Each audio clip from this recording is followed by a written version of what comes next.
পচা আর ঘষা নামে দুই বন্ধু বাস করত। একদিন তারা গোকুলনগর হাটে গেল।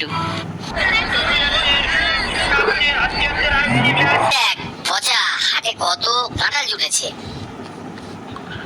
আমরা কাঁঠাল কিনে খাই।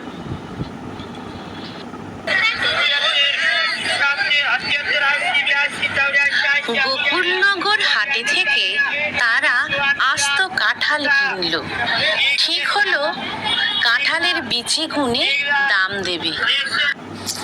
পচা, কাঁঠালের অর্ধেক দাম তুই দিবি আর আমি অর্ধেক দাম দেব।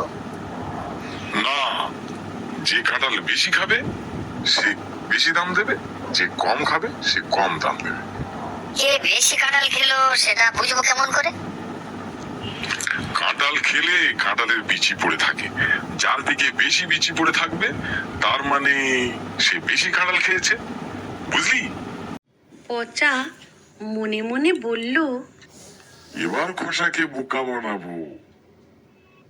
তারপর পচা খসা দুই বন্ধুতে মিলে কাঁঠাল খেতে বসলো। খসাকে ঠকাতে পচা কিছু কাঁঠালের কোয়া বিচি শুদ্ধ গিলে খেল।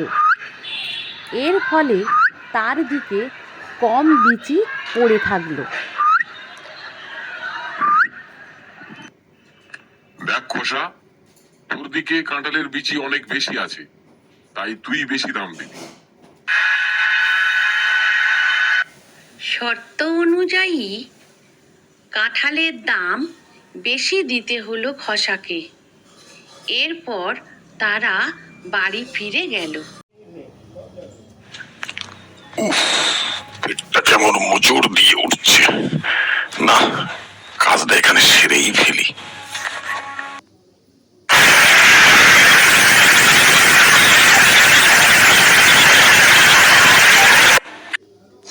বাগান থেকে আনাজ তুলে নিই।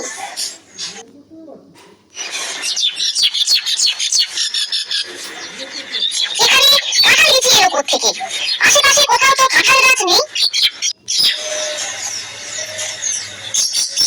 নিশ্চয়ই পাড়ার ছোড়ারা কোথা থেকে কাঁঠাল চুরি করে এনে এখানে বসে খেয়েছে, তাই বিচি পড়ে আছে।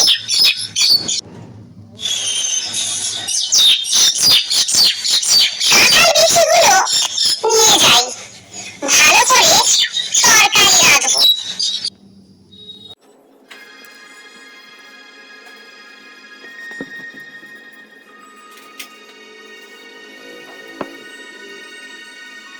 আজ একটা কাণ্ড ঘটেছে। পাড়ার ছোড়ারা আমাদের বাগানে বসে কাঁঠাল খেয়েছে। কি করে বুঝলে?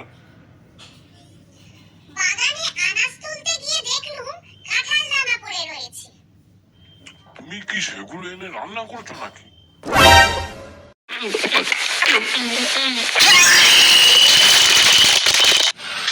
আমি যত চতুর তত ফতুর, বিচি গুনে করি। গোকুল নগরে কাঁঠাল কিনলাম, গু খাইলাম বাড়ি। আমি যত চতুর তত ফতুর, বিচি গুনে করি। গোকুল নগরে কাঁঠাল কিনলাম, গু খাইলাম বাড়ি।